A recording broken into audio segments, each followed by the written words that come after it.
Right then, 2025, and we've got a brand new Dreamcast game that's come out. Now, it's been quite quiet on the Dreamcast scene recently with releases. Once upon a time, a couple of years back, you used to get 4, 5, 6 releases a year for the Dreamcast. Of varying sort of quality. Some were ports of Neo Geo games or Mega Drive games, and some had come from further afield than that. This one here is indeed on the Neo Geo, but this is a dedicated native Dreamcast port by the guys over at Josh Prod and distributed by Pixel Heart. It's developed by Chips on Steroids, and it's a game that actually was announced last year and had a Kickstarter campaign where you could choose different versions of it that you wanted. You could have the Japanese version, a sort of USA looking version, or the PAL looking version, which this one is here. And it's arrived over the past couple of days, so I'll show you what you get in the package so you know what to expect. So first of all, you get like a little Gladmort sticker there, which you can put on your Dreamcast or wherever you want.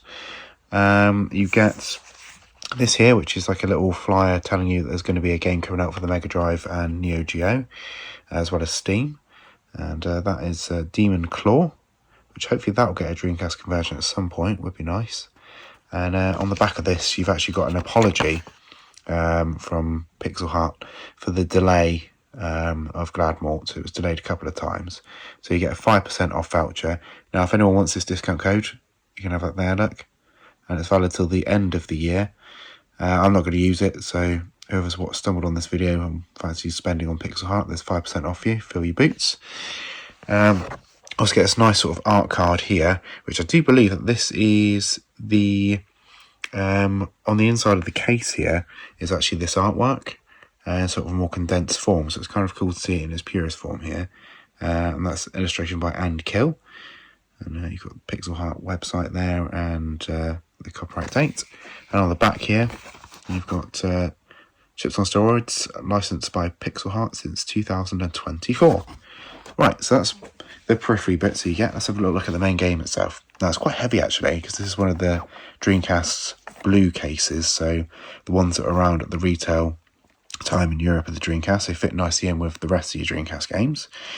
And the cover's really nice. Distinctly lacking a Dreamcast banner, again, which is a major bugbear of mine. If you've watched any previous videos, I always moan about this. But there are some Dreamcast games coming out in the next 12 to 18 months that do actually feature this. So hopefully Pixel Heart and Josh Prod can actually get on board with putting them back on there again, which would be nice. But you'll get a sticker there saying Pixel Heart Limited, and that's on the outside of the sleeve. So you might be able to peel that off and put it actually on the case if you really wanted to. Nice artwork, actually, really nice artwork on that. Very sort of striking. On the side, you've got, again, a thing that Pixel Heart have started doing where they don't actually put the Dreamcast swell the right way around. They sort of turn it around, invert it, presumably to avoid copyrights, with Pixel Heart written there. So the Gladmort Minstrel Edition, with Josh Prod written at the bottom. And there was some sort of differentiation between Josh Prod and Pixel Heart at one point, but I think they're actually one and the same company, and they seem to be merging their lines a bit more with that now. So yes, there's in a Forgotten Kingdom, in an era lost in the labyrinth of time, a terrible calamity is spreading, the Crimson Plague. Waking the dead from their graves, the sovereign of the kingdom has no choice but to seal a pact and entrust the survival of humanity to the merciless hands of Gladmort. Okay, that's interesting, isn't it? This is number 252 of 1,000. And you've got your copyright date of 2025 there, with no association to Sega, to make sure that they don't try and sue them, which I think they've got bigger fish to fry at this point. You've got your shrink wrap on here. Let's see if I can get it off without sort of breaking the case up. It's very difficult to do one-handed. The technique we used to have when I used to work for Game Station back in the days, scrape them under the bottom of a table, and I used to break the shrink wrap. But what I'll do is I'll pause this and get... Okay, let's manage to get that off. Let's have a little look here. Right. Excellent. Nice new shiny Dreamcast box. Let's get her open. Have a little look. Oh yeah. So is that the same illustration? Yeah.